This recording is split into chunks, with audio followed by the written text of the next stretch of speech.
What's up, world? You already know who it is. Maurice Paramore back with another episode on your favorite directors podcast. I'm super excited today because I got a special guest, a brother of mine, friend, colleague, writer, director, producer, cinematographer.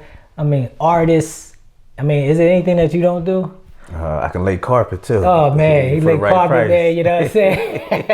If the price is right, you know what I mean?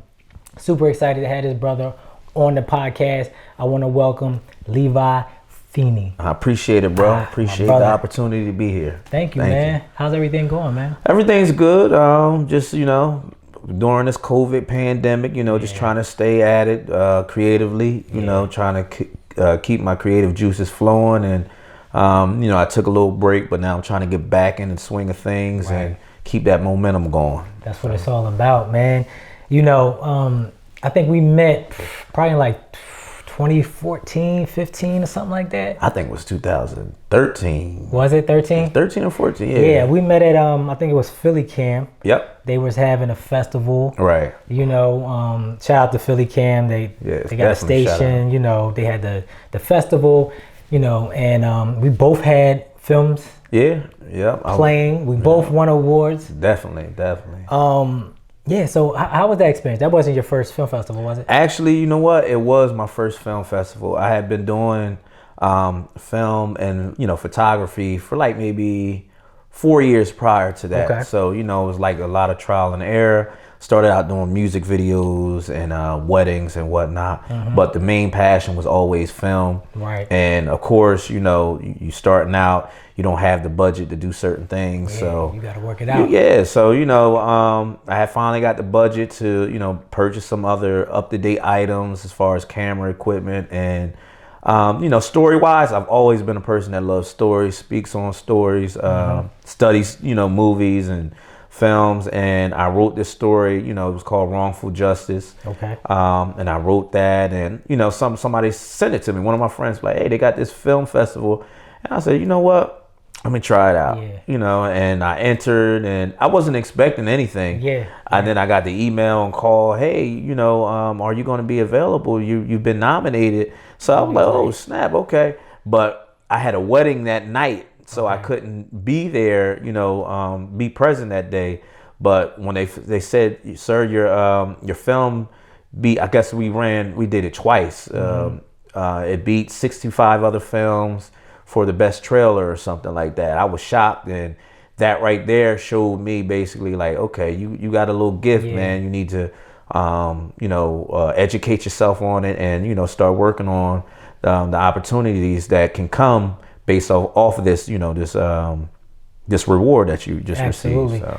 The crazy thing about that festival, it was a time, they had like a really strict time limit on that festival. Yeah. And it was so crazy because it was my first short film. I just did a feature film the year before, and I scaled back, and I was like, yo, let me just kind of like learn my craft more. Right. You know what I mean? So I scaled back and did my short film, which was about 9 minutes long, right? It was The Devil in Red Wine. Yeah, I remember that. That festival was only 4 minutes. You could only have a 4-minute piece. Wow. I had to cut a 9-minute piece into 4 minutes. Like I don't know how I did it, and it still worked. Right. You know what I'm saying? And then, we were honored to get, an award for that.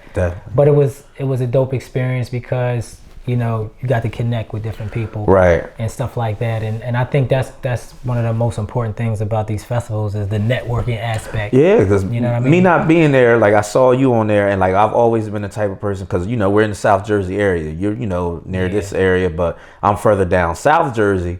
So it was like, okay, here you got another brother around. I see him doing this thing.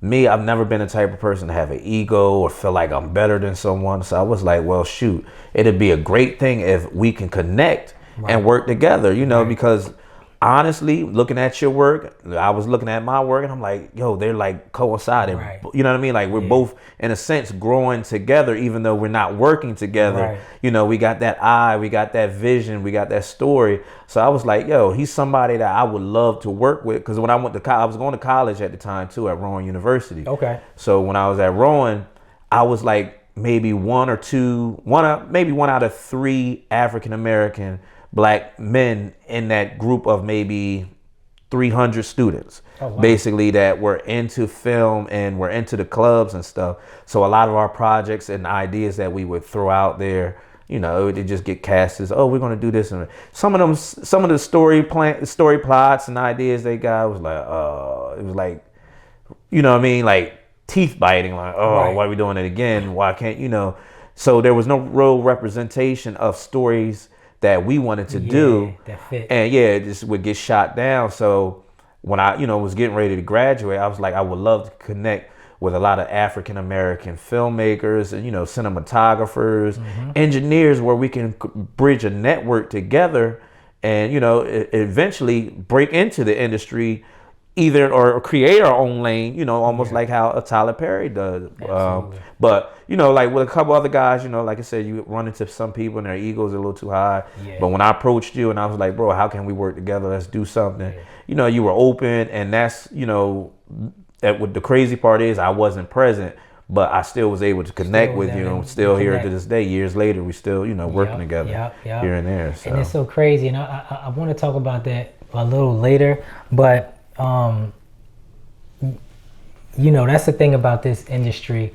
Like, I want to go back, and I'm gonna go back and forth, you know what I mean, with this. But just speaking on that alone, right? We talking about like the egos and stuff like that, because what I found out is that this industry, especially this area, can be very cliquey. Right. You know what I mean?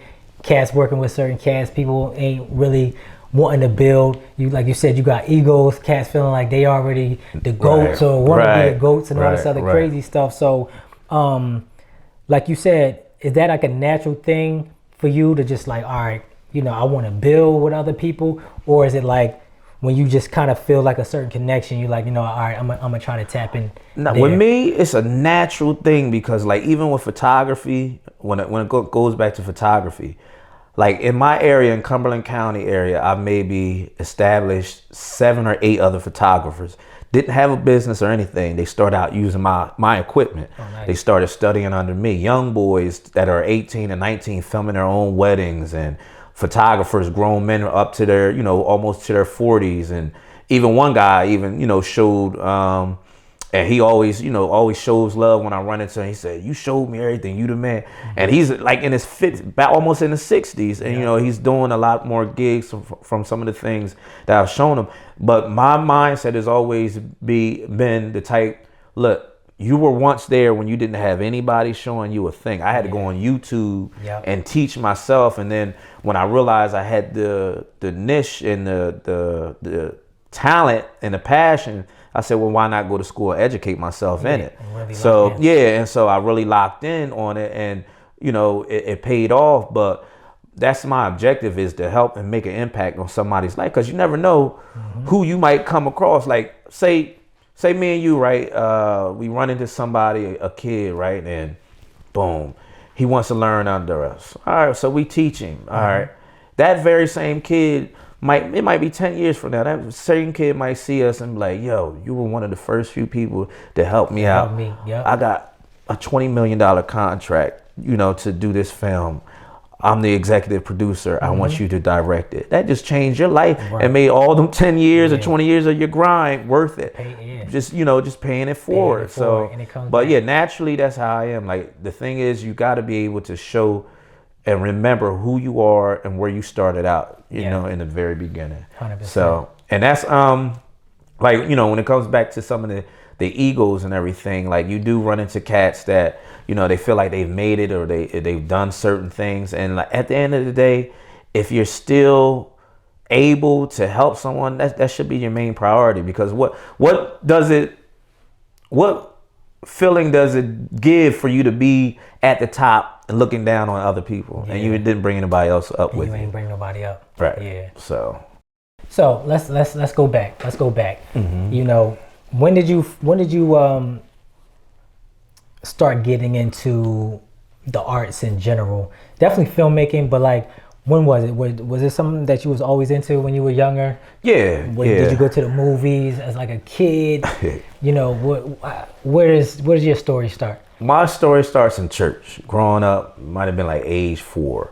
Growing up in church, you know, the little Sunday, Easter little speeches and Christmas plays and stuff. So it started out there doing little plays and stuff. So that's really where a lot of it started from. And I knew I had that gift and talent, when I would act, because for some reason I could connect with people and make them laugh. So, I started doing that. And then, I wanted to be in movies and, growing up in my teenager years and wanted to be in films and stuff. So I was like, well, shoot, I ain't got the money, or I don't know nothing about the industry. Right. Well, let me just try to do my own little thing, little phone, phone cameras. Well, Right.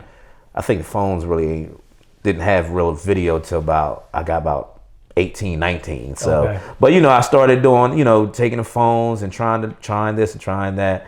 But it started off basically off growing up in church and then in school and, getting into music and Right. all that other stuff. Right. Was it, because I know for me, it was like, I grew up being like the shy kid, you know what I mean? Until I got around people that I, was comfortable around, and now my wallet and all this other stuff. Right. But for me, it was like an outlet in a sense, you know what I'm saying? Because I started off, before I was a filmmaker, I was a hip hop artist. Before I was a hip hop artist, I was a DJ. Like I was always into the arts, some way, shape, or form, being able to express myself. How was it for you? Was it like an outlet, or you just like naturally gravitated to the arts, whatever it was? Well, I think it's both. Like naturally, like even still to this day, I do a lot of different crazy stuff. But actually, when I, during church, I learned how to play the drums. Then I started playing the trombone in school. My boys, because I was always like an athlete too. So, but my boys used to crack like, Feeni, you got that big old trombone, that boot, nigga, where you got that boot? So I'm like, and then I was good at it. Right. And then I picked up, I said, next year I'm gonna do the trumpet, because they ain't gonna be cracking on me with this like, boot. I'm gonna switch it up. Yes, I used to leave my trombone at home, and they always call my mom, can you bring my trombone? I got band rehearsal, because I didn't want nobody to see me getting off the bus with it. So the next year I did a trumpet, picked up the trumpet like it wasn't nothing. And then I think around when I hit 15 or 16, I really got into playing the piano. Okay. So when I got into that, that's when I was like Jodeci. I felt I was good. I had the teachers asking me to play. I had students, everybody. And then, I was locked in, and I was into R&B and all that. And we had our little groups here and there we'd do and whatnot. But it just basically, like, I used that as an outlet. So I remember one time when I, was still growing up, and I started getting to the streets a little bit, wilding out and hanging around with people. I was unemployed for a little bit, so I would just go on YouTube and learn anything that I can learn. You know what I mean? When YouTube had really broke out with tutorials on how to do this and how to do that, that's really what started igniting a lot of my mindset on learning various things of the arts, and that became like an outlet because I had the time, you know what I'm saying? And I basically invested my idle time into the arts. Right. So it was like an outlet, and then also a portion of it being natural. That's dope. I mean, two things. You do music, you do film. Right. Is it one that you love more? All day. Film all day. Like when people, so I get called to do photography. This is the thing. I don't like doing photography. Yeah. People be like, I stopped doing it. Yeah. So I was like, I do it for fun. If I just want to snap some pics and stuff like that, but like, I incorporated in my business, I took it out. I was just like, you know what? It's a hassle it's a different thing, because it's a different type of art too, compared to filmmaking and stuff like that.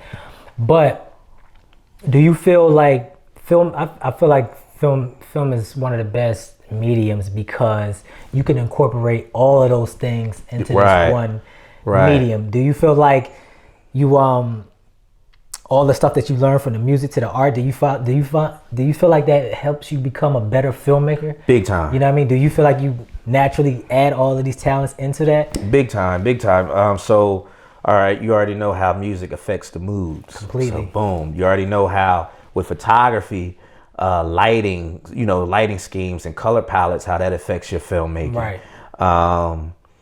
That is, when it comes to, being a musician, you already know how certain sounds and atmospheres should sound as a person is approaching. You know what I'm saying? So it affects it all the way. But when it comes to film, that's my main passion. Yeah. That's my love. And that's really what people don't know, when they be like, Levi, can you do my photography? I don't look at anything with a photo eye. Okay. I look at it with a film, you know, a cinematographer's eye. Like I see that shot, I see that angle, I see that foreground, I see that depth of field that I want to capture. That's how my mind is turning when I'm looking at certain things. I'm not looking at it, oh, that's a nice, you know, whatever. No, I'm looking at that landscape, thinking about, all right, if I raise up with the drone or something like that, how would that look? Yeah. So, well, you focused on the composition as a whole. As a whole. You know what I mean? Like you're seeing every aspect of it. I think one thing to take away from photography though is the fact that you're focusing on one frame. You know what I mean? And one thing I learned about filmmaking is it's all about what's in front of that camera. Right. You know what I mean? It doesn't matter what's to the left. It doesn't matter what's to the right. Right. It's really whatever you capture on screen. And I think one thing that photography helps is you're literally focused on one frame, right? Right. Film is 24 frames a second, but it's like one frame. Right. And if you can kind of take that and apply it to every frame, every aspect, it's just like it'll make you, you know, a more dynamic, you know, filmmaker, cinematographer, however you want to look at it. Yeah. And just to add on to that, like what I used to do would be I would go on, I'll save like a screenshot of one of my favorite music videos or something like that. The goal was to mimic what I saw, just one shot. Okay. So you would work on your lighting. Okay, if it was something like I seen Jasmine Sullivan on a show or on a music video with you know, a couple blue LED lightings and what. Okay. So I worked on that. You know, I would do stuff like that. I would look at bathroom shots. You know, somebody in a movie in a bathroom scene. How did they light that? I would study that, look at that, and then I would mimic it myself. So. You know, like when you said you worry about that one frame, you could do that with just photography alone. Completely. Yeah, in order to help your, you know, your filmmaking skills and your eye for the aesthetics. So, do you feel like a lot of indie artists, since we're independent, we talk about that. Do you feel like the average independent artist looks at a frame or film from that perspective, taking all of that in? And then add to that, if like you have a cameraman or you have somebody with a camera, and then you have a director or a cinematographer. Right. What's the difference? Do you think cats study enough, or the cats just picking up cameras and shooting? It's a small percentage. It's a very small percentage of those that study. You can see it. You can go on Amazon. You can go on Tubi. You're right. They're not taking the time. Like if there's something I don't know, I'm going to learn about it. I'm going to study. Like you can't, like you said, you just can't. Half the time people will say, oh, you got to have this camera and that camera. Yeah. Half the time it's the lighting that throws it off. Wrong. You can have an Arri or Panasonic, whatever, 300,000. If your lighting isn't right, your media aesthetics aren't right, it's worthless. Even your colors, you know. Yeah. Like I see some guys, like this is what, you know, it's a pet peeve. We even learned that in school too. White walls. Yeah. Do something with the white walls. All you gotta do is you can go to the store, get a canvas or something like that. But you'll watch some projects and you know it's like, okay, they just were just happy to have the top camera, and people get hype about it. The cameras, but you know they didn't look into the full range of things to bring out the best of, you know, what they have. So, but again, that's focusing on the composition, right? You know what I mean? And I think I guess it's like a two-part or a gift and a curse in the sense of like when you talk about like the white walls and stuff like that, a lot of people will take locations, any locations that they have, and just shoot. Right. You know what I mean? Right. And it's like, did you dress it up? You're not gonna dress this area up. You're not gonna dress this. Right. And it's the most, just the basicest, just like it's nothing going on. And what I learned is like, locations, you know, texture, all of those things big time really add to, you know, what you're trying to capture on film. Right. And it seems like so much of these independent films, they all look the same because they're in this, you know, raggedy, rundown, dry. Right. And you can change and see if some of them don't paid take attention. much. Yeah, Yeah. if some of them paid attention, you can have the ugliest building and make it the look good. nicest. Yeah. And sometimes it'd be something so basic like adding a practical in the background to add an illuminated effect to separate your subject. Yeah. But a lot of guys don't look into that, because like some people, I've even in some projects I've seen, they just go with the lighting of the wall instead of shut everything off, get your lighting equipment, start from one light, start the next light, and you start building your composition. You start building your frame that you want that camera to capture. Like your canvas, you got a blank canvas, but let's get you got to paint it. Yeah. But that's what I think people go wrong. Right. They'll take like you said, two people be sitting on the couch with white walls in the back. They'll take two lights, blast it. Right. So Yeah. everything is the same. It's like the same texture, and it's like you're not, like you said, you're not separating the subject. You're not building it up, man. Right. And you can do, like you said, you can make anything look good. Right. You know what I'm saying? You Big can make time. pretty much anything look good, and I think that's one thing I loved about what Hype Williams came in and did to the music video game. And that was like his whole premise of his style. He was like, yo, when he was coming up and he was watching music videos, they were all ugly to him. Right. They were all dirty. They were all desaturated. It didn't have that color. It wasn't vibrant. It wasn't hitting. It wasn't punchy. Right. And he was like, you know what? The problem was they didn't know how to color. Right.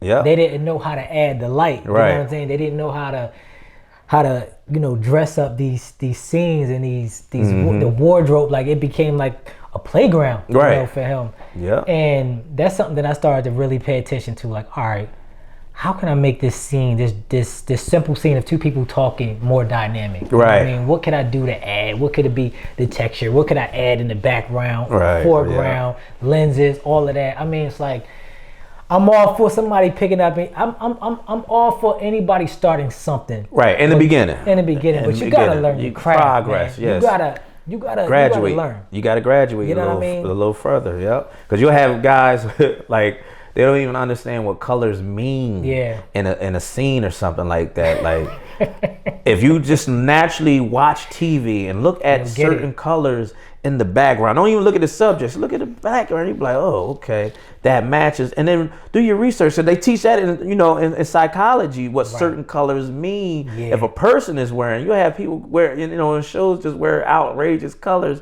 Like, wait a minute, you know what I mean? But if you watch something in the industry, you be like, okay, that person has on that color, and then okay, so this guy has this color on because it's meaning a particular something to that subject, stuff like that. And one of my biggest pet peeves is shadows. Okay. Like in some of our independent films, I'm like, wait. It's And continuity. I hate that. Continuity is a big thing. That and shadows is because a lot of people just don't understand lighting. Yeah. And not willing to study the craft. You know what I mean? Like that's the thing too. Do you feel like people need to go to school, or they just need to find a way to train themselves? Train yourselves. Like, you don't have to go to school for it at all, but there is master class.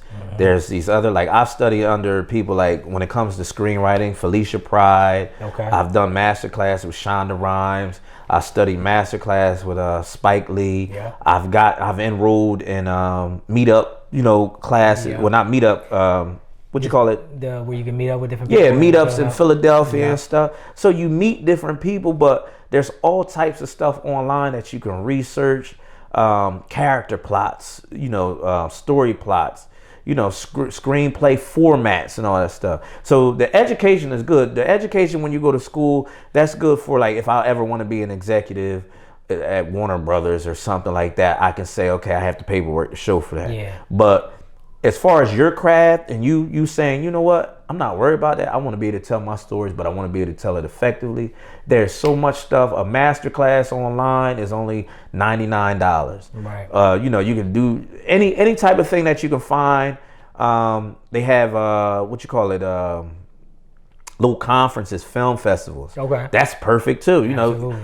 How else will you learn what makes a good film if you don't go to a film festival and see what's winning? You know what I'm saying? How were they effective? And you get to hear their real stories. But you can't just yeah, you know, I'm gonna go up here and I'm gonna make this film, and yeah, I just want the notoriety, and you're not putting into your craft. You're not studying. Like, you're investing in yourself when you do these things. Yeah. So, but well, speaking on top of that, you know, do you feel like, because all right, you know, when we really first started, equipment was crazy expensive.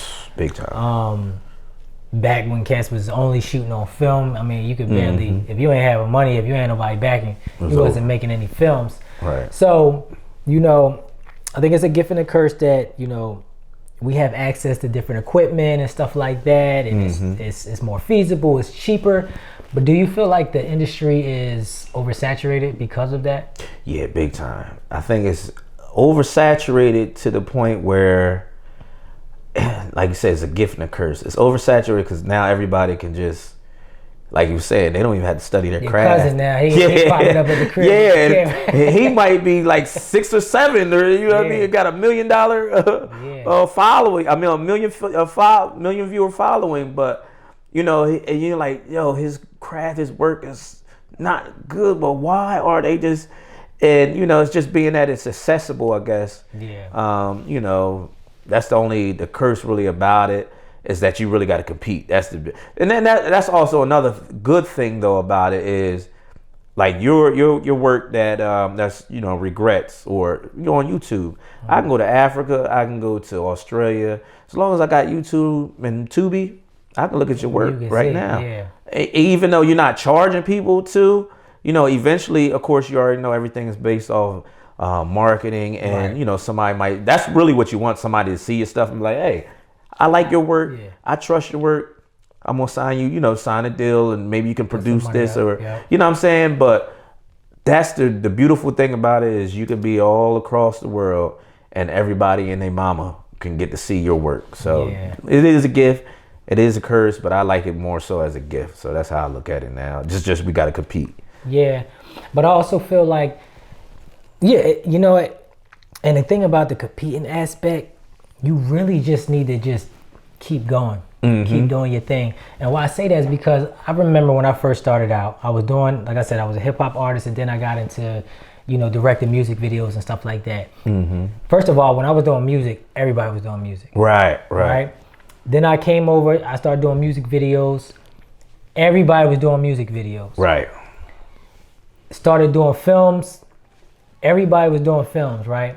But the whole point of what I'm saying is, the cats that started out with me doing music videos, you can't find them no more. Big time. They done. Right. They I don't know what they doing. Right. You know what I mean? Cats that was starting out, that was doing films, they not doing films no more. Yep. So most of the people that's not willing to go, you know, because it's a marathon. Yeah.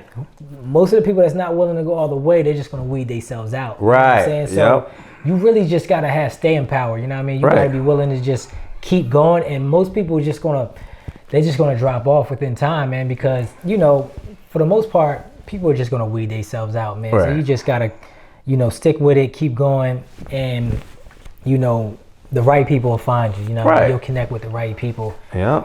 I hope y'all enjoying the episode, but I had to interrupt to talk about my new film, Regrets. Yes, my new award-winning film, Regrets, is streaming now on Tubi for free. You can watch it on your phone, you can watch it on your tablet, you can watch it on your TV. It's a heartfelt film that I'm really proud of, and I think you will enjoy it. All you gotta do is download the app and type in Regrets. And again, it's free. So go watch it with your fam, share with your friends, and I think you will enjoy it. I'm really proud of this film. So go and watch Regrets and tell me what you think about it. Back to the episode. What do you feel the state of film is? How do you feel like by the industry, like the independent game? We touched on kind of like, you know, people working with each other versus not working, egos and stuff like that. But just speaking on the independent game first, like how do you feel, you know, the climate is? How do you feel, you know, about the industry right now? Is it in a good space? You know, people say that this it's the golden era for TV. We talked about the game being oversaturated, but like, what's your thoughts on? As far as independent wise, I think independently it's growing to the point where more independent artists will actually get a voice. We don't have to go by the standards that Hollywood sets nowadays. You know, if you know how some people, and it's a perfect example. Some people can use great dialogue and, you know, their verbiage usage is so big and grand. And then you have an independent artist that can say the same thing, but they're using, you know, regular terms, regular verbs that everybody can identify with and sell. So now we don't have to, in a sense, conform to the old way of things. Yeah.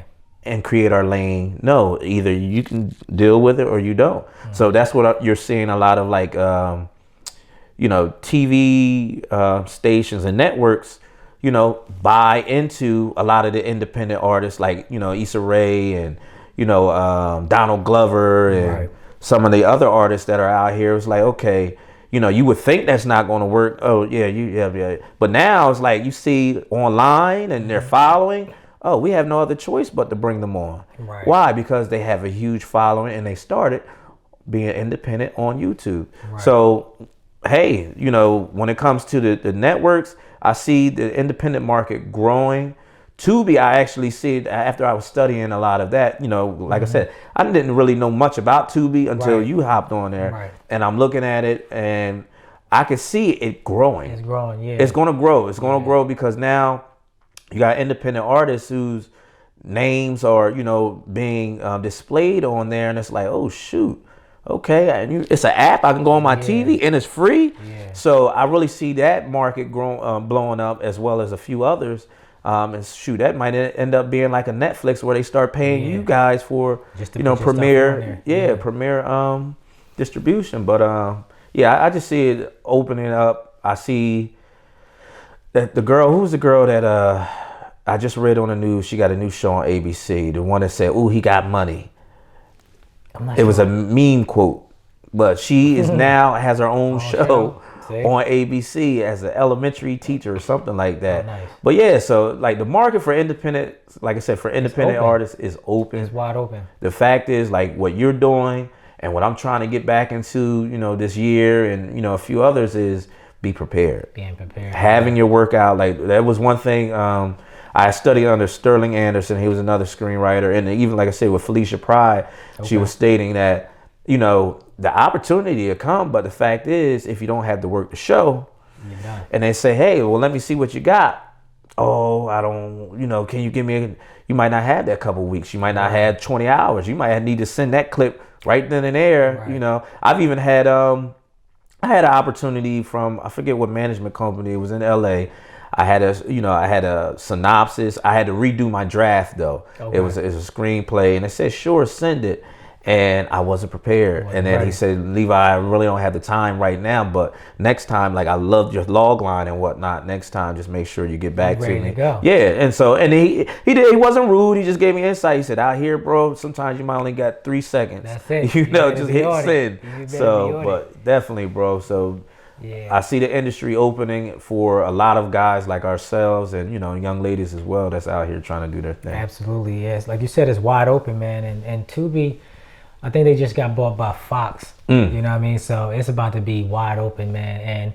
And the crazy thing about outside of a lot of the independent films, they haven't even really gotten to a lot of the newer mainstream films yet. So it's like, it's a market that really get in there, get your name going, and take off. You know what I mean? So I'm definitely looking forward to seeing what Tubi, you know, does in the near future. Right. So that's pretty exciting. But speaking on like the industry in general, you know, we have like the Kevin Hart's out there, you know, however you feel about him as a comedian, but you see what he's doing as a businessman. You know, you have the Tyler Perry's out there, regardless of how you feel about his films. It's a genius with the business, right? Big time. What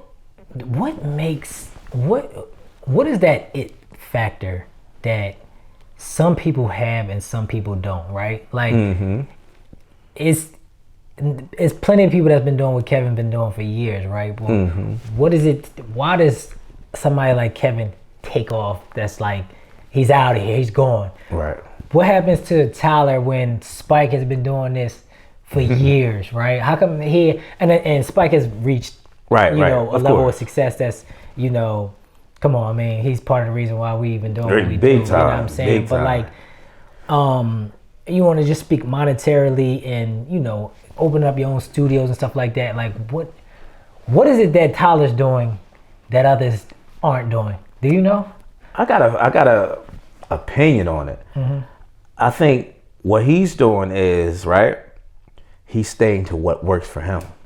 See, when you look at it, God gave us all a DNA as far as talent. What we are, yeah. You have a field that I can't, maybe might not be able to tap into, or amount of people that connect with your spirit and your energy that I can't connect to. But for you to change up and try to switch over and try to be something else, then you'll start taking away. It's almost like, it's a perfect example. It's almost like I was watching Unsung when RL, Next, the R&B group, RL went solo. Okay. RL would never be looked at as a solo artist, regardless. I mean, even though he went solo, excellent singer, he's still not. When you see RL, you be like, oh shoot, that's the dude from Next. You know what I'm saying? So if he would have stayed with, with that mindset, well, this is just gonna be Next everything, who knows how far they would have even, blown up, but I feel like we all have a DNA and we need to stick to it. So yeah, they talk about Tyler Perry pandering to just women. Listen, the women were paying that money. Buying them tickets. Just almost like Kevin Samuels.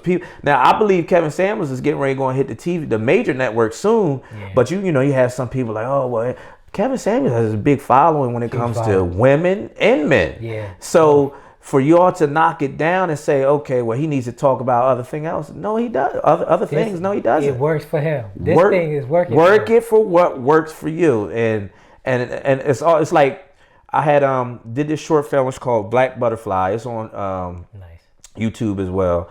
And it was a domestic violence short film for this lady. We shot it in 11 days. And to me, it was trash. You know what I'm saying? Because I didn't have real actors. She wanted to act. I wanted to not knocking her down, but I wanted real actors, that I knew can get it done. Yeah. But she was, she wanted to do it. And then, some things fell through. We couldn't finish it the way I wanted to finish. So I just had to get it done. So I got it done. And I didn't promote it. We promoted it for like a week. And she showed it to her church and whatnot. Okay. So I left it alone, put it on YouTube. I think I checked maybe 9-10 months later, it had 60,000 views on it. Wow. So now to this day, I think it has 90,000. But then I looked at the comments and I'm like, yo, people like, I identify with this and I identify. And I'm saying to myself, well, here I am thinking like it ain't touching nothing, it's worth a crap, but it's hitting somebody. Right. So, and I think that's what Kevin Hart with Oprah, who her audience is, it's all about what you can do. Yeah. So when people speak and say, oh, I think you should do it this way, whatever your heart tell you and your intuition, stick to it. Yeah. Like Cat's always going to tell you this is what you should do. Right. Yeah, exactly. Like all the time. I know you done heard it. You should come up with this hood drama cause everybody doing hood drama. I want to do more, man. Like I want to do stuff that's going to speak to people's lives and not just, somebody, it's another drug deal going wrong, because after that, after a while, certain stuff get cliche. You got 50 Cent doing his thing. Let him do that type of stuff. If you got ideas that you want to put out there, because I had a few ideas and it got pushed back because, a couple people like, nah, you should do this and do that. And I was like, all right. But then stuff like the Black Butterfly got 90,000 views. Yeah. And I'm saying, well, maybe I should have just stayed in that realm right there to finish and do something else near that. But yeah, man, just stay in your DNA that God gave you that targets people and creates, you know what I mean? Speaking of just like, some of these heavy hitters, right? Mm-hmm. You always hear like, why don't black people just go and start their own Hollywood? Or why don't cats do this? Why we ain't producing more this and that, right? Why isn't more heavy hitters doing work together, right? How come we haven't seen a Denzel and Will Smith movie yet? That would be classic. Why aren't these powerhouses getting together and doing bigger films, putting their money together and, somewhat starting their own, Hollywood? What is that? Is that an ego thing? Is it like I'm good where I'm at? I gotta play the game. Like what is that? I think a lot of it has to do with some of the ego. I would do a percentage of ego. Because I don't think Spike worked with Will Smith, right? Yeah, I don't think he has either. Then, you know what I mean? Like money wise. So of course, if you know they're going to take a large chunk of your money, your income. You know what I mean? That coincides with ego.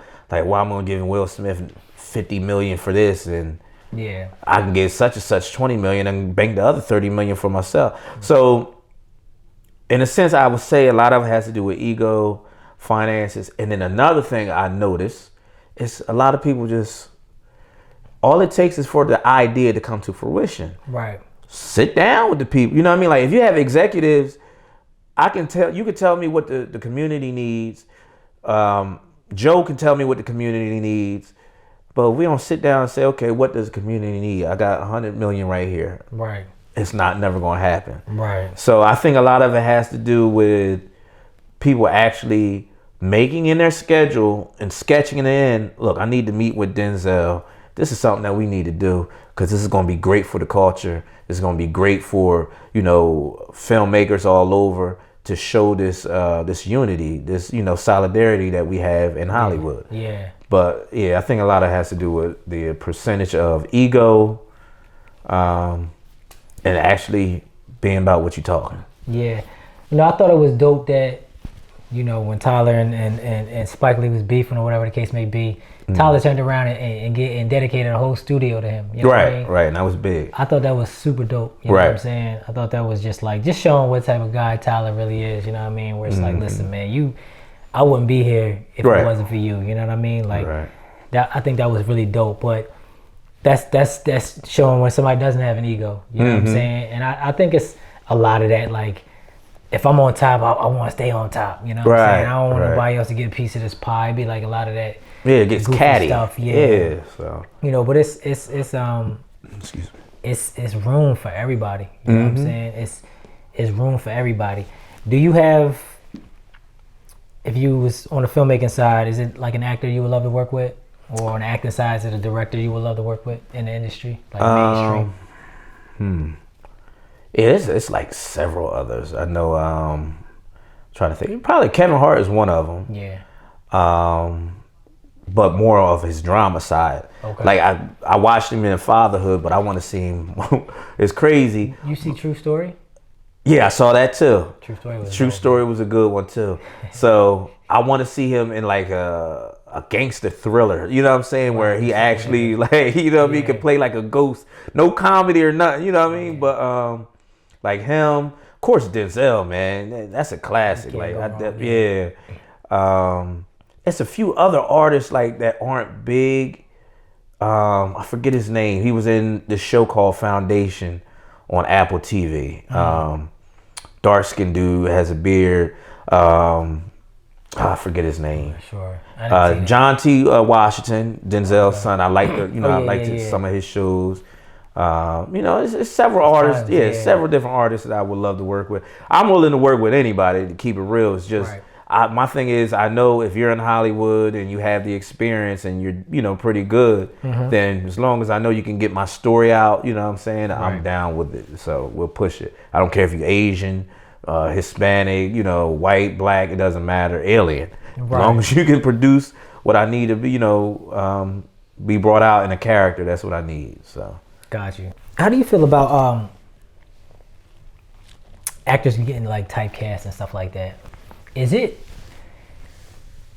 people can't see past the physical?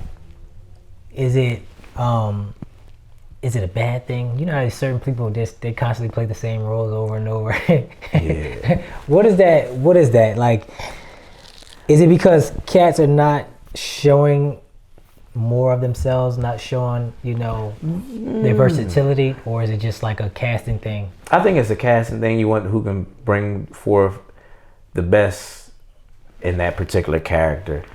If we had a choice for, say we got a comedy, drama, rom-com or something like that, and you want the best, you have Mike Epps, you have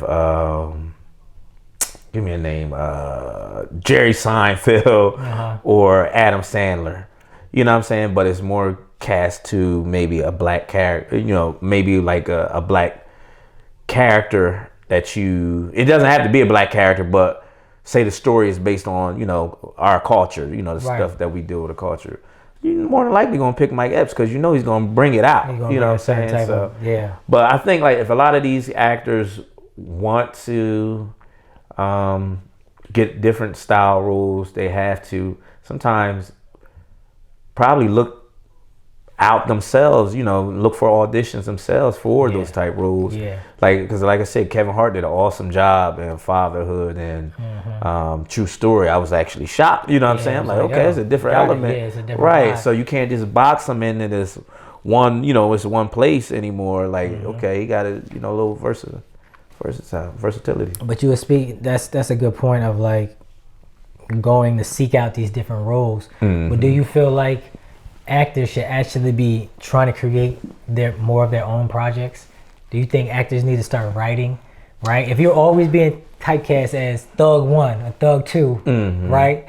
At some point, do you say, all right, you know what? Let me start creating my own roles. Let me start creating things that I know is going to fit me. Let me get behind the producing aspect where I have more control over, you know, roles and stuff like that. How do you feel about that? Because I always encourage actors to write. Right. Start writing, you know, your own stuff. Now, even if they don't write, they can just like read projects. Like I would love if there was an actor out there and they were like, well, I want to switch something up. Perfect. Let me write it for you. Right. You know what I'm saying? Reach out to these younger writers or these upcoming writers because that's for one, you're reaching out, you're using your stardom and you know, your celebrity to build up a whole nother new perspective, a new mind, a new talent that's out there. So now y'all work together, you know, just like how Spike did with a lot of his actors and whatnot. Like you work together. So you might not even, you can be an actor, you might not be the best writer and say, look, I got a concept. I got an idea, Can we do it like this? You know, I'll let you write it, but just at least give me the beat lines of this concept. You write it, we come up together, you're writer. Well, you know, you're the head writer, I'm the assistant writer, you know what I'm saying? We do it together and we come up together. Now that actor has, okay, a new role that he can display as his work. He's also an executive producer, you know what I'm saying? Because his stardom and celebrity is going to help get the funding, you know, regardless. And, you know, I mean, to me, that's a good way of an actor transitioning into different casted roles that, you know, that are out there. So. Got you. No, that's actually a good point. It's like you said. I think even that aspect, that actor-director relationship, cats need to be nurturing those relationships more too. Right. It's like, you know, when it was the Denzel and Spike Lee coming up, 5 films in a row type of vibes. Right. Or, you know, the Robert De Niro and Scorsese. Right. It's like, all right, we're gonna team up. We're gonna do some dynamite film together. And you come up together, right? You know what I mean? Like Quentin and Samuel. Exactly, you know what I'm saying? Exactly. So, like you need those type of vibes. Even like the guys that created Saw, you know, they created the feature film, or at least the script. The writer, the guy did. They was like, look, give me a proof of concept. Right. That's when they went back and saw the short film. They just took a scene from it, kind of did it, but it was a writer, and then it was a director. They came together. And they was like, look, man, all right, we ready to do the feature, but we have to do it. You know what I mean? They had that leverage and that power, and they've been coming up together. They've been doing Saw after Saw after Saw, and you know what I mean? They blew up from that. So I think, you know, nurturing those relationships that I don't think cats do enough, man. You know what I mean? Like cats just be like in and out, on to the next, but it's like, you know what? Who can I actually like build with? You know what I mean? Come up together and, you know, we do different things, but in the same world, you know, we can really come up together. Yeah, we just got to get out of that, because right now it's like we live in a stingy world. Everybody wants to be stingy and selfish, like holding on to everything. Even like with some of the writers that I used to look up to, like I kind of got to the point where it was like, okay, there's a reason such and such is, you know what I mean? Like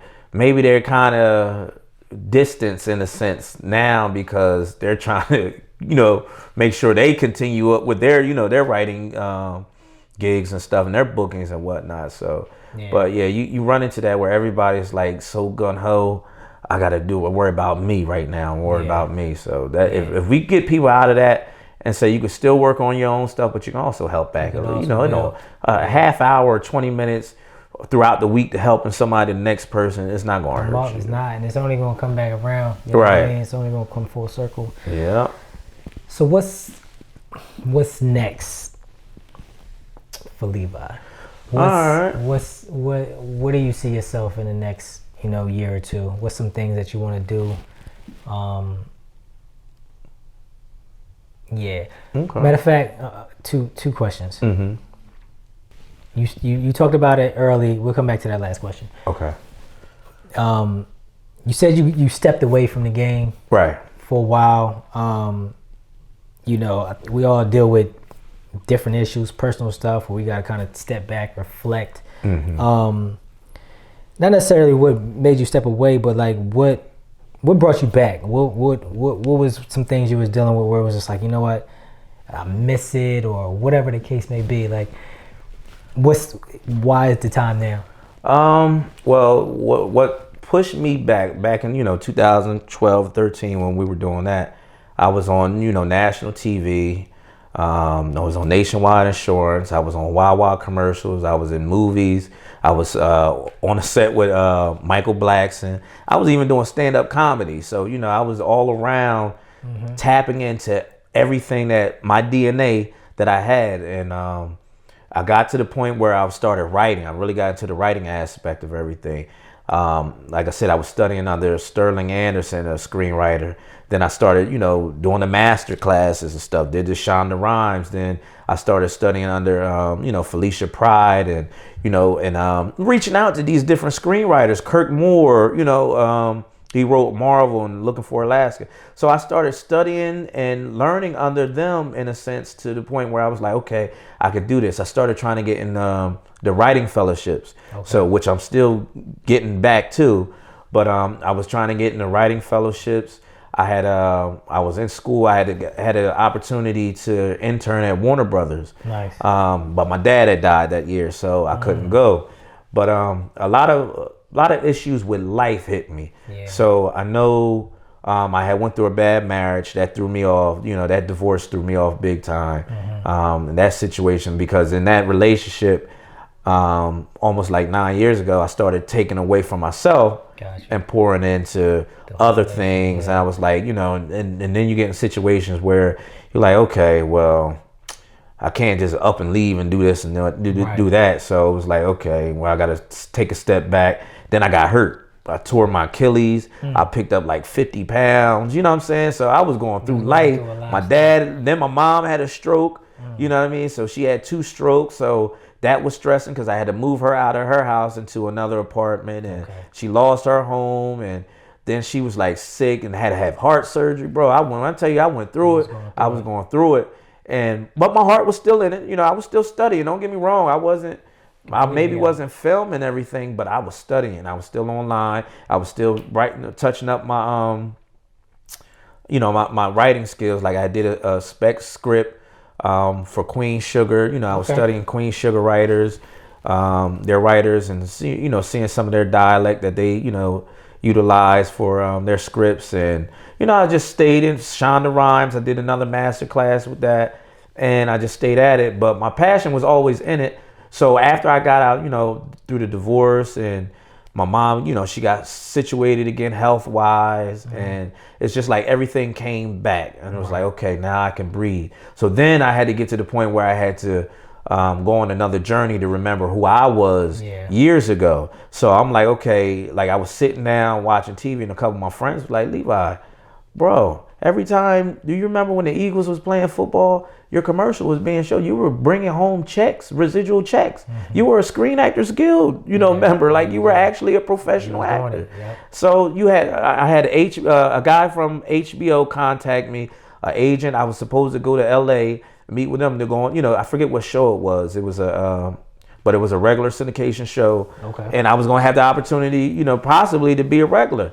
But a lot of things got thrown off because of that toxic relationship that I was in, and then the sicknesses and stuff, and getting hurt, so that messed me up. So when everything, I guess God put you through things to humble you and get you to understand your value all over again, and see, like, boy, do you not know where you were? Had you stayed to it, consistency and preparedness, like what you're doing, that opportunity, any opportunity right then and there, Levi, you would have been on, maybe you could have been on a BMF or you could have been on a Power. You were right there, son. All you had to do is stay consistent, and you allowed yourself to get distracted. So now it's to the point where all my distractions are gone. My kids are older. You know, they understand if dad has to go to Los Angeles or I have to travel here or there, cool, I can fly you out, or you know what I mean, if I got to go here for 8 weeks to write or something like that, I'm fine with that. You good? You good? You can call me. So it's there. The opportunity is there. I tell all people it's good to have your kids in your 20s so you can relive your dream by the time you get to your mid 30s and late 30s. So, so it just got there, and then I watched you over the years. I'm like, dang, my boy's really doing it. I watched, a couple other guys like good friend Derek Hammond. Shout out to Derek Ham. And other guys. You guys basically spoke to me because y'all stayed consistent, and you were like inspiration. So I was like, okay, it's time for me to get back to it. So I lost the weight that I had, and I'm getting back to it. And I was like, okay, I'm gonna get back into the acting thing because all it takes is for me to do one gig, or I just listen. I'm gonna reinstate my membership real quick, and I'm right back into right there. And then my film. That the biggest thing I want to do now is my film. I always put it to the side. I never invested money like buku money. You know what I mean? Not just no 2,000-3,000. I said, you know what? I'm gonna do it. Throw that money into it, and I'm gonna get something done because I have to show the work. So you know what I mean? Like, and that's been my main goal, to just continue to push myself, invest in myself, stay consistent, stay prepared, because at any time, any day, the opportunity can arise, and boom, then that opens my door for more opportunity. And I can say, yo, Reese, I don't know if you got other doors open for you, but I need you. You know what I'm saying? Absolutely. So that's how it goes, man. Yeah. So close it out for us, man. Again, what's next for you, and where can people find you and tap in? What's next for me is I am going to start working this year on. Well, I've already started working on my feature film +1. Stay tuned for that. I started writing that years ago when my dad passed.